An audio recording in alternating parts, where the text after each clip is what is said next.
The following is a presentation of the Championship Racing Network. Crossed Flags, a racing podcast. It's your midweek fix for racing news and information. Brought to you by the Championship Racing Network. Now let's head trackside to join your hosts, Steve West and Matt Nicholson.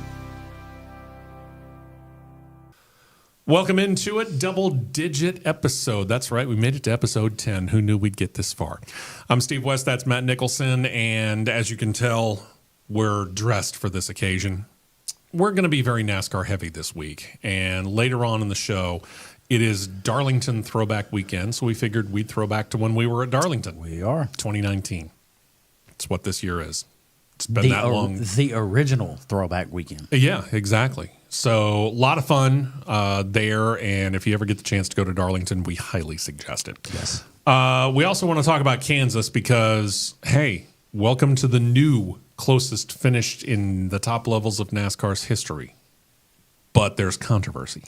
Of course there is. Yeah. So we'll talk about that. But first, a little bit of breaking news. We've been following this whole idea of whether or not Stewart-Haas Racing may or may not sell a charter or multiple charters or whatever. And it does seem to be gaining a lot more ground here. Or according to some people, the whole outfit.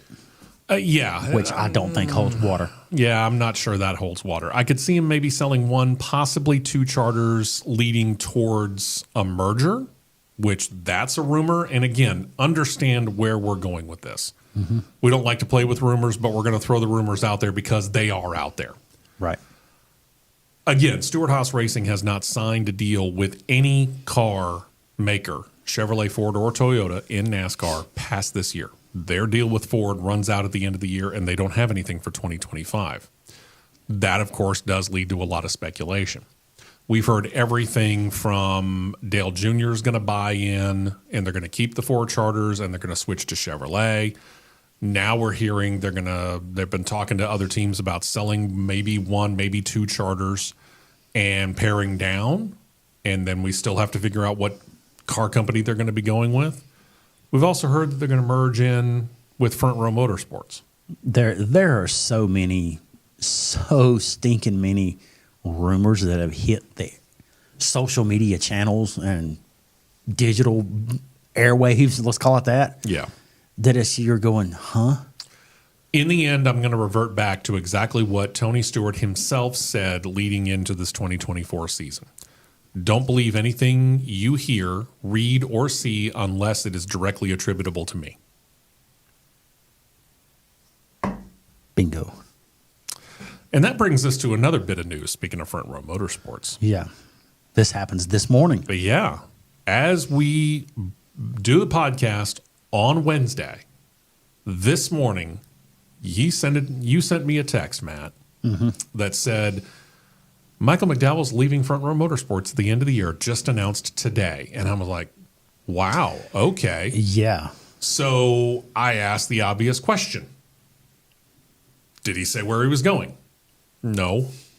Which kind of led me to believe that maybe there's something in the works, because every once in a while you'll get a driver that switches from one team to another, but they make the announcement they're going to leave Team A, but don't announce Team B that they're going to join because there's a contractual obligation. Sure. In this case, turned out not to be. A couple hours afterward, we found out that Spire Motorsports is going to put Michael McDowell in the 71 car. So he's switching from Ford to Chevrolet. 1. He's going to Spire. 2. And Front Row Motorsports is suddenly left without the guy who probably is their biggest threat to win, with all due respect to the teammate Todd Gilliland. Well, yeah, was, because we all know what happens when drivers announce they're going to leave teams.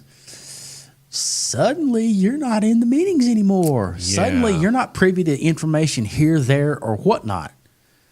And they can sit there and put out the statements all they want, and Front Row Motorsports has.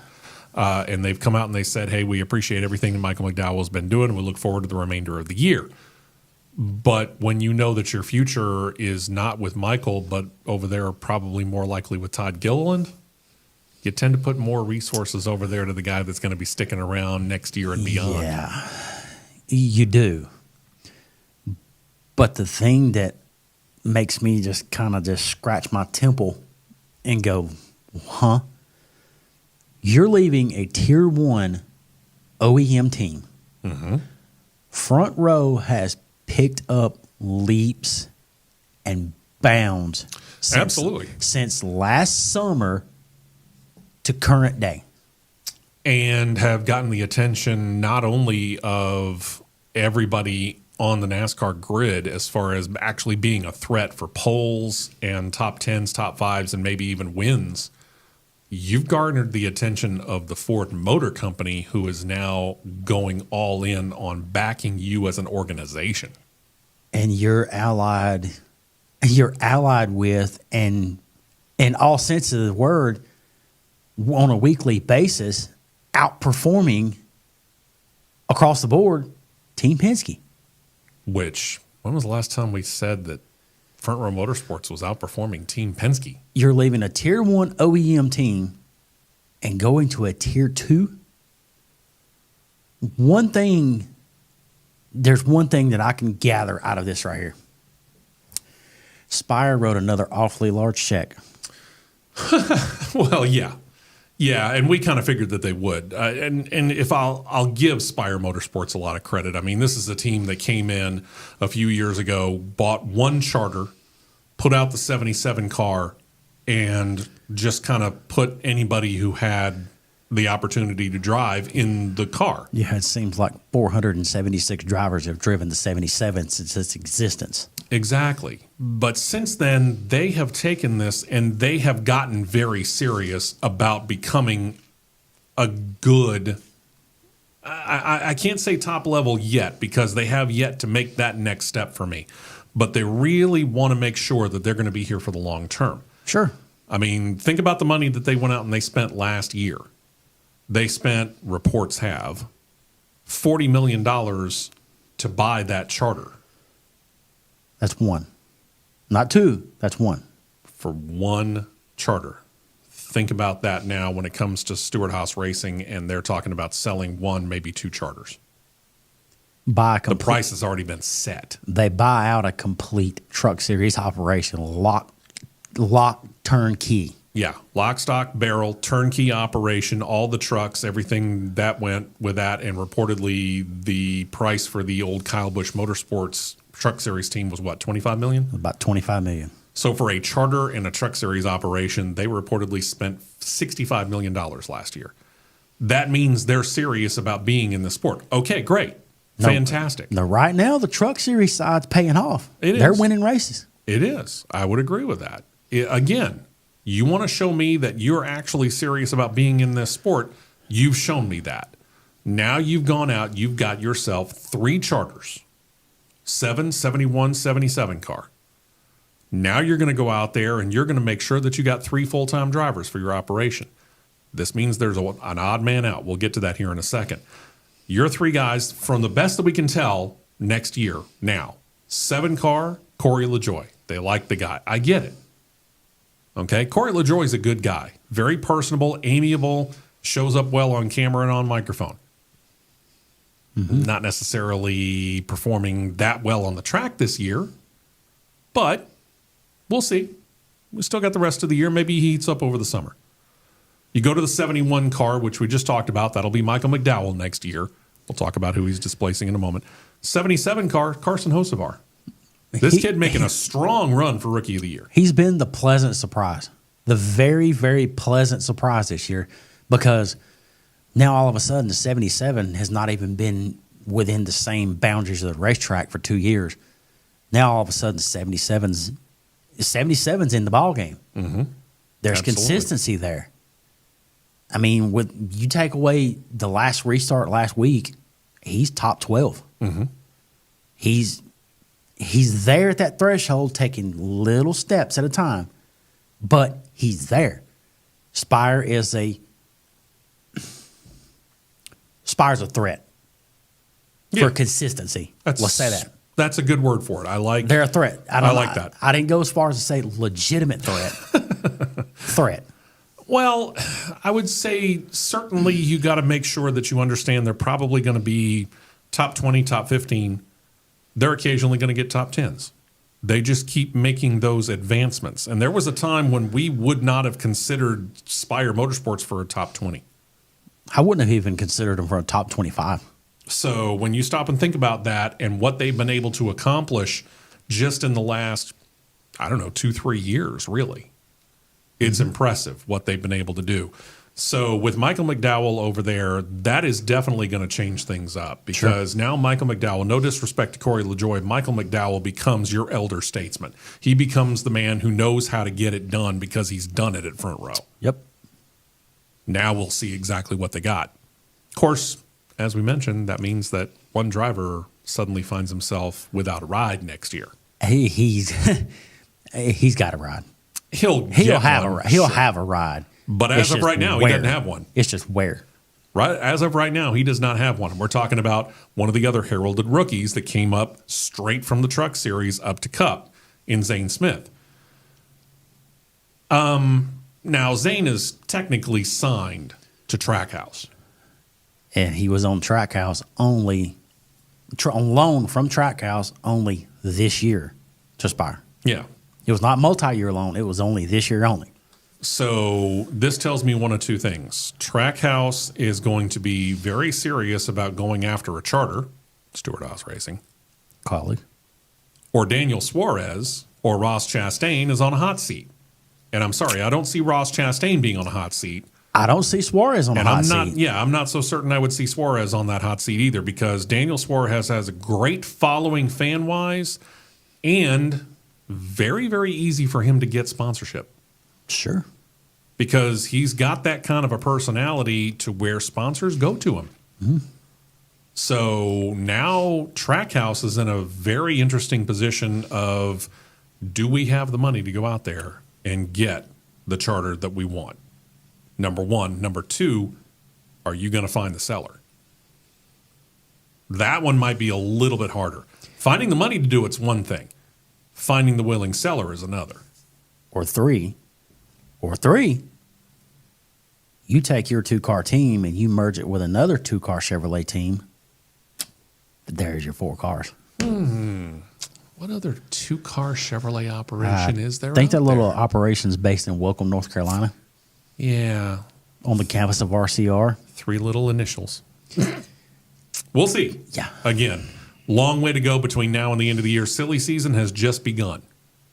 And it is still rife with rumors. Oh, I'm not talking about that RCR team. I'm talking about the other team that's based in Welcome. Oh. Colic. That's true. Yeah, it could be them. I don't know. Time will tell. They already have a working relationship. Yeah, time will tell. We'll see. But again, a lot of rumors out there. It's the very beginning. It's the very start. And it doesn't matter what series we're talking about. You can talk NASCAR, IndyCar, Formula One.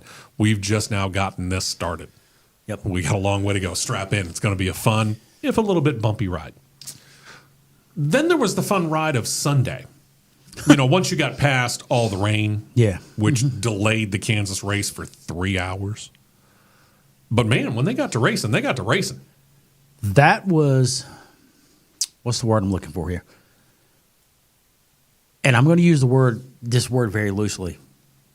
That was arguably your best 1.5 mile race of this car's era. And that's saying something because you and I had the chance earlier this year to be in Atlanta. And I get it. Atlanta's a different rules package than Kansas, but it's still a 1.5 mile track. I'm even going back to the 2022 Coke 600 when it was a knockout race, too. I get it. I fully get it. But when you think about the end of that Atlanta race, and we've showed you this on our full show, on our Saturday show, Championship Racing Network, CRN. Look it up. 3 wide at the end, and the difference between first and second was .0002. 002. Yeah, 002. From first to third was .007. Yeah. And then that right there. This little bit happened at Kansas because Kansas suddenly looked at Atlanta and said, hey, hold my Coca-Cola. Yeah. Look very, very carefully right here, this edge. Okay? The finish line, the start-finish line that's painted on the track, that's really for us, the fans, those who are watching on television. NASCAR has high-speed, high-resolution cameras that are doing something around the area of 600 to 800 frames a second to be able to catch pictures like this. Right. And these two lines, this little red line and that black line right there, are what NASCAR uses to figure out who ultimately is the winner of the race. Because we talked about this. Yeah, I've still got questions about this. Yeah, we've talked about this whole thing specifically with the transponder, and I'll let you deal with the transponder situation because transponder's not here. No. Transponder's back here. Transponder's in the right rear corner of the car. Okay, so the transponder is not what they're using to determine who hits the start-finish line first. The transponder is effectively a lap counter. Which I could go from now to midnight about this because none of this makes any sense of how they just basically, in a way, they contradicted themselves. Sure. If you have transponders on cars, you use said transponders to even. Let me back up here. You know that little thing, that little word phrase they use going around the track called scoring loops? Yeah. I can tell you now, people, there are not cameras set up at every single scoring loop. Oh, no. No. That You know is what simply trips- a wire that trips on the transponder. That is exactly what that is. A wire that trips the transponder to go, oh, okay, car 5 was the official leader. When the caution fell, he was ahead of car 17 by .002. That's for an example. Car 5 is your leader under caution. If we're not using transponders at the start-finish line, but we're using them everywhere else, why are we even using them? It's a good question. Now, It is an official lap counter. Sure. Okay. And it does take away needing somebody to just sit there and go, okay, 5-car lap. I've seen it done manually. I have too. Okay. Short tracks tend to do it because transponders are a bit expensive when you start to deal with the lower levels. I mean, Birmingham International Raceway, they are. back when it was still in existence, Talladega Short Track, any number of other short tracks. I've ran transponders in several races. But it's not the cheapest thing. No. Okay. So not all tracks have the ability to use the transponder activity because they just don't have the money for it. Right. Okay. So they're going to use it for every other one, but on the start-finish line, and I kind of understand this, you want to make sure that you get the winner right. Sure. But the question is did they? Did they really get the winner right? And I'm not trying to take anything away from what Kyle Larson did, or Chris Buescher for that matter, who's in the 17 car down here. You want to talk about putting on a show. That was a show.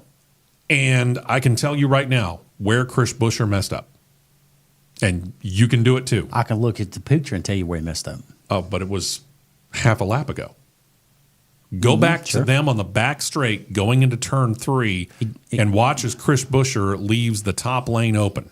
You don't leave the top lane open for that guy in the 5 car. Not in the 5 car. He's going to eat you up every time. That guy in the 5 car loves to go out and rim ride way up high up against the wall and sometimes even scrape the wall.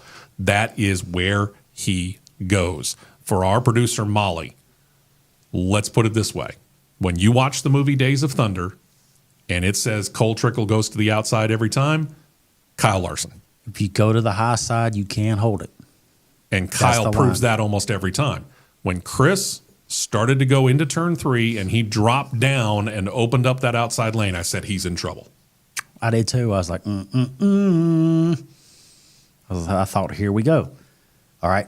Here's my biggest gripe with this entire thing. I'm fine with either one of them that would have won. Sure, yeah. I'm fine with that. We don't have a dog in that hunt. Phenomenal finish. Absolutely. That's if there's any one thing that I would say was more important than anything else, continue to give us finishes like this. I'll take that all day long.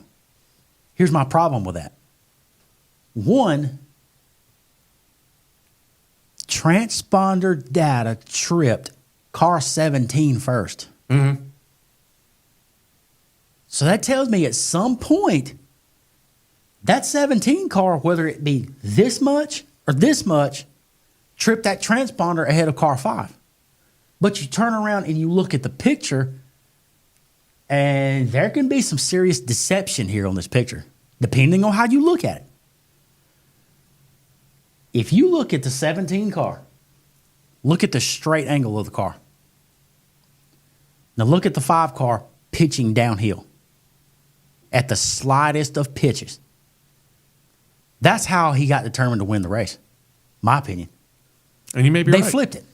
But It's like the end of the first Cars movie. yeah, true. Lightning McQueen sticking his tongue stick out. your tongue out. But for the first time in the See, that was a racing reference that Molly got. it was. For the first time in the existence of the CRM platforms of broadcast, I will agree with Jim Utter, and I despise the man.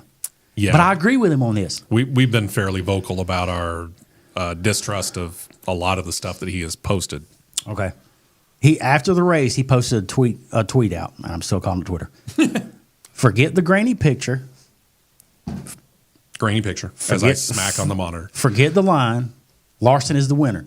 Biggest question for me: why can't the transponder result be trusted at the most critical moment of the race? That's what we were just talking about. That's it right there. This is the only place where there is a camera. And I get it. You want photo proof that you have the winner, okay? Sure. And according to the photo, Kyle Larson's got that splitter just out front. Point. Just 001. They listed it at 001, but it was actually .0003, That's 3/10,000ths of a second. which still does not get to the closest finish we've ever seen. 2018 General Tire 200 at Talladega, .0002. Yeah. ARCA race. Go look it up. ARCA. But you've got a situation now where you saw this close finish at Kansas. You saw the close finish on Saturday at Kansas in the Xfinity Series race, Sure. which, if I remember right, was a .002 That was or something like that. I can't remember. Either way, Saturday, Xfinity, Kansas, close finish. Sunday, Kansas, Cup Series, close finish. No, Xfinity didn't race. Xfinity was off. It wasn't trucks. Trucks So was it might have been the ARCA race. It was a car race. Yeah. So I want to say it was the ARCA race. Go back to Atlanta, .002. Go back to Talladega 12 years ago, .002. Go back to Darlington 20 years ago now, and one of the most famous finishes in all of Cup Series history between Kurt Busch and Ricky Craven, .002. There's a reason why we have a camera here. But now you've got all these scoring loops, and I get it, depending on the size of the track, depends on how many scoring loops you've got. Mm-hmm. But at the same time, you're gonna rely on the transponder every other one except for the start-finish line. But the most critical part of the track. I think you ought to be consistent around the track. You're either going to rely on the transponders all the way around, or you're going to rely on cameras all the way around. Which one is it? At the start-finish line, you have your transponder data as official data, but use that as backup for verification. They use that as the primary with the transponder as the backup. It don't work like that. That transponder is there for a reason. Yeah. They don't put those $900 to $1,000 transponders on those cars just for giggles. It's there for a reason. Use it properly. If not, let DW get Stevie Waltrip back down there like she used to do in the old days, count laps. Yeah. Click, click, click. It's just... Be consistent, Yeah, NASCAR. thank you. Be consistent. Thank you. That's all we're asking. And right now, you're not. Nope. You're not. Now for the fun part. Yeah, we'll have a little fun here. And I'm going to lead off with Matt here. And usually, and we'll probably go a little more in depth into this on Saturday, because we got John, our regular Saturday producer, and I just like to throw a whole bunch of pictures at him anyway, just basically to tick him off. But we didn't want to inundate Molly with a whole lot of pictures here because, you know, we can go through this kind of rapid fire. So usually what we have is Darlington. And again, there's a reason we're wearing these shirts that date back to 2019. These are the shirts that we wore at Darlington, the famed 24 Hours of Darlington weekend. Yeah. Oh, gosh, we'll have to tell that story. Oh, that story, yeah. We might tell that next week. I can bottle it up quick. I can bottle it up real quick. Yeah, it was, it was Throwback Weekend. It was Labor Day in this particular case when Throwback Weekend was, because back then they only had one race. Mm-hmm. And we get there, because it's a night race, we don't have to be at the track until what? 10, 11 o'clock? We were in the tower, I remember, at 9:30 a.m. Okay, so we got there a little bit early just because we had gotten up, we got breakfast, and did everything that we were going to do. We were staying like 5 miles from the track in Florence. Something like that, yeah. Close. Maybe 15 miles. But it was close. It was a nice place. Nice place that that the track put us up, not too far away from the track. And we went over there, and we were going to head out, grab a few hours of sleep, maybe go up to Charlotte, spend a little time at the NASCAR Hall of Fame, and then come home the next day, which was Monday, Labor Day. That didn't happen. We had a 4-hour rain delay. That race was sold out. 100% of the tickets gone, bought. And they all showed up for this race. The race was scheduled to start at 6:30 Eastern. 4 hours later, we finally got past the rain, got the track dry, and were able to drop the green flag. Here's the reason why they ran that race that night. Because at the time I forget which hurricane it was, the hurricane that got to the Bahamas and just sat there and battered daylights out of the Bahamas. That one. Then it was going to release up the East Coast. And from Darlington and Florence to the Atlantic coastline was under a state of emergency on Monday. Yeah. So they wanted to get it in. Governor McMaster said, boys, we're racing tonight. Yep. Kerry Tharp said, line them up. Yep. Let's go. 10:30 at night, drop the green flag. 10:30 at night. Yep. We've already been there for 13 hours in that tower. In Superman's booth. We had to call down and ask for food. Yep. 2:30 in the morning is when the checkered flag flew. Let me repeat that. 2:30 in the morning, Eastern time, the checkered flag flies. Now this is a phrase right here I'm sure Molly's probably heard of shutting the bar down. We literally shut the racetrack down because we left at daylight. Yeah. The sun was coming up. We got was like down 21, out of the tower, went inside, did a debrief with all of the executives, our immediate boss, Dennis Worden, who is now no longer at Darlington, unfortunately. Our boss from Talladega, who was over there, who is now would be our boss at Darlington, Russell Branham, he was in there. We debriefed with them, and as we left, we hit I-20 eastbound to head to Florence to the hotel, and the sun was coming up over the horizon. Yep. We got, maybe 4 hours of sleep? If that. And we looked at each other and said, time to go home. We're not going to Charlotte. We're going home. We're going to the house.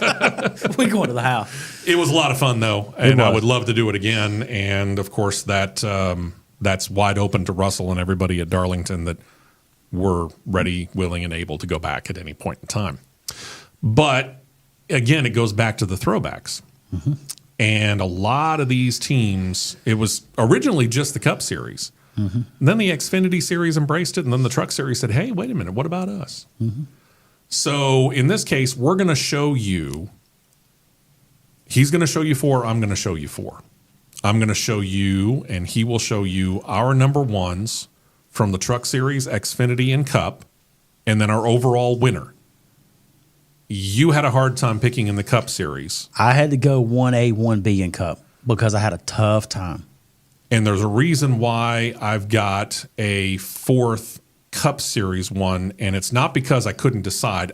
This isn't really a throwback. I just wanted to give it as an honorable mention because I thought it was such a cool thing that this team did. Sure. So, Matt, we lead off with you, and you do it how you want to. You can either do it in overall rankings of 3, 2, 1. I'm gonna go Truck Series, Xfinity, Cup. Okay. And I'm gonna go 1B, 1A in Cup, and then at the end I'll give my best in show. Okay. Truck Series. I went with Front Row Motorsports, of all people, Front Row Motorsports. Huh. Kind of that recurring theme here when it comes to this particular show, isn't it? And their throwback to the old Scott Riggs RC Cola. Oh, yeah. Yeah, I looked at that, and that's what I went with. That was in my top 3. Yeah, I'll grant you that. That was in my top 3. I went overall with that one because that one was a no-brainer to me. Every time I see that scheme, I don't think of Scott Riggs, honestly. I think of Stacy Compton I could see that. in the old 86 Dodge Sure. RC Kohler truck. Yeah, I could see that. Very similar to that, too. Yep. Okay. All right. What you got next? I thought we're going to alternate or go straight. We're going to go straight you. Xfinity. Ah, yes. The Robert Presley Alliance tractor-trailer scheme that Jeremy Clements is running. That one, in my opinion, for Xfinity, wasn't going to get touched. Yeah.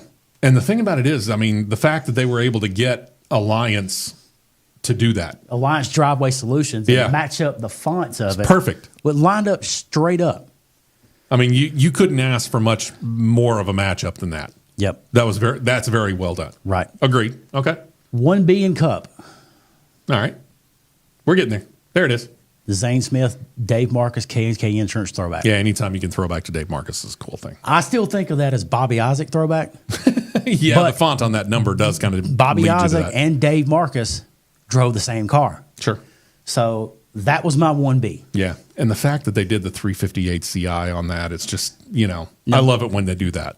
For the 1A in Cup, and I'll say this before she posts it, it's not the throwback that you think it is. I found one that I personally think is just a tick better than the one that is the most popular one that everybody's liking so far. Okay. Go for it. 1A. Ricky Stenhouse Jr., Mark Martin throwback to 04 Bud Shootout. They did hit that one very, very well. They nailed that one. Yeah. Yep, they did. My best in show that I went with is the Xfinity scheme for Robert Presley that Jeremy Clements did. Yeah. That was my best in show. Okay. I see the argument. Because because when it came out, I said, I think I just found one that may be the best in show. All right.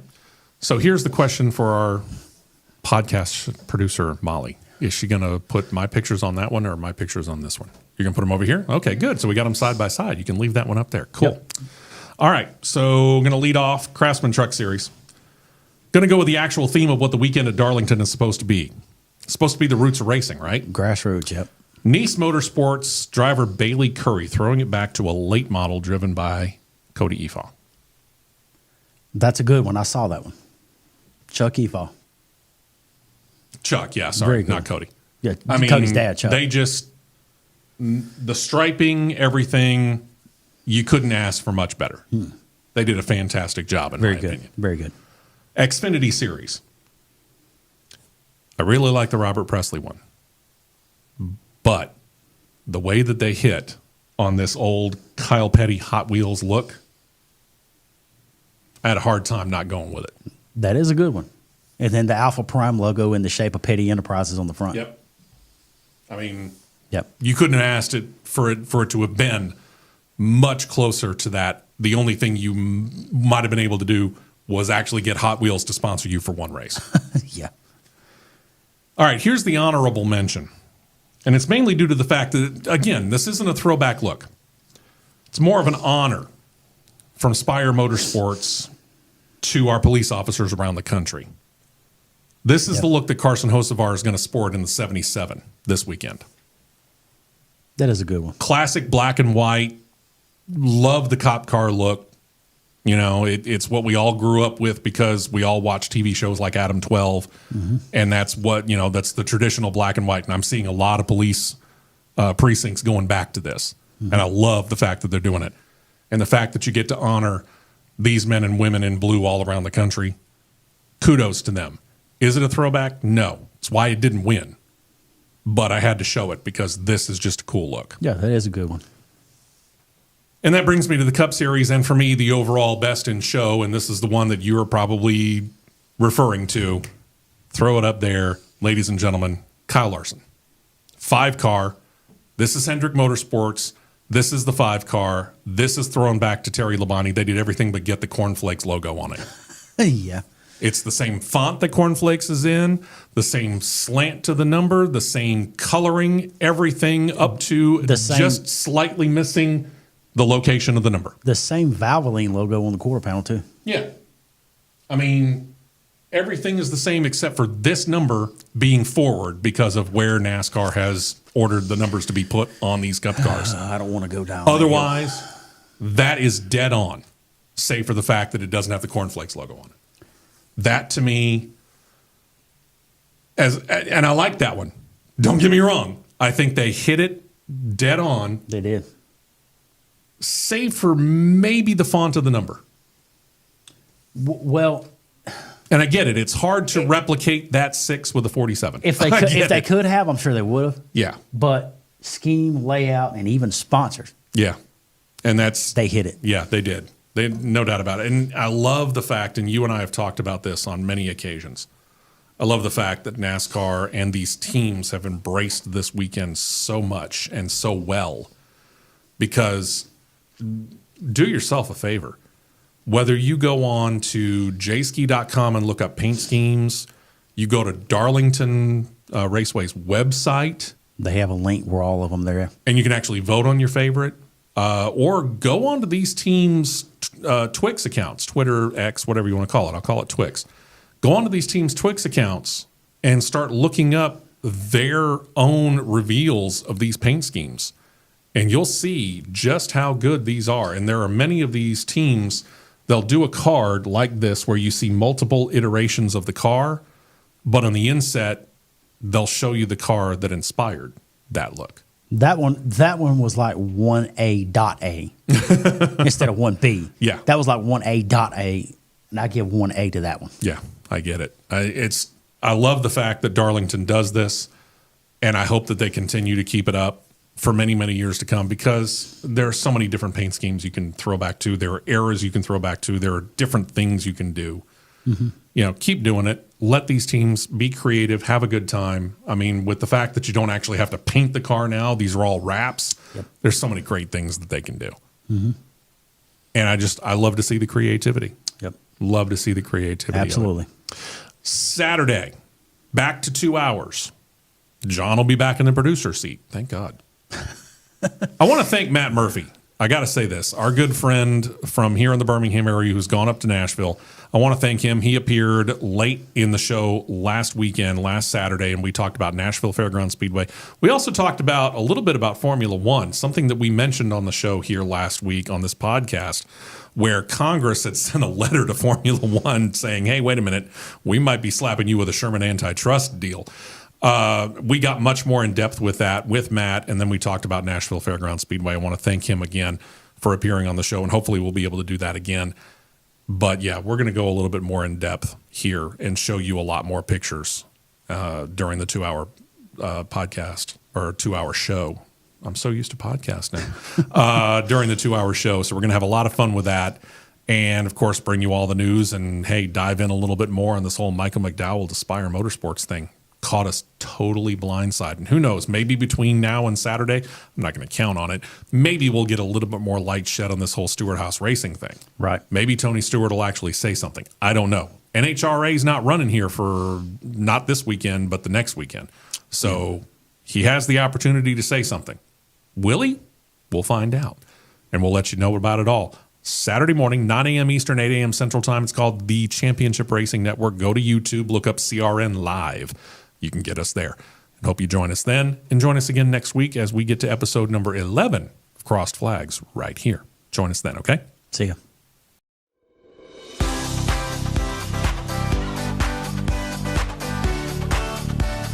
You've been listening to Crossed Flags, a racing podcast. For more content like this, subscribe to CRN Live on YouTube, and you'll be set to catch the 2 hour live show every Saturday morning at 9 Eastern, 8 Central.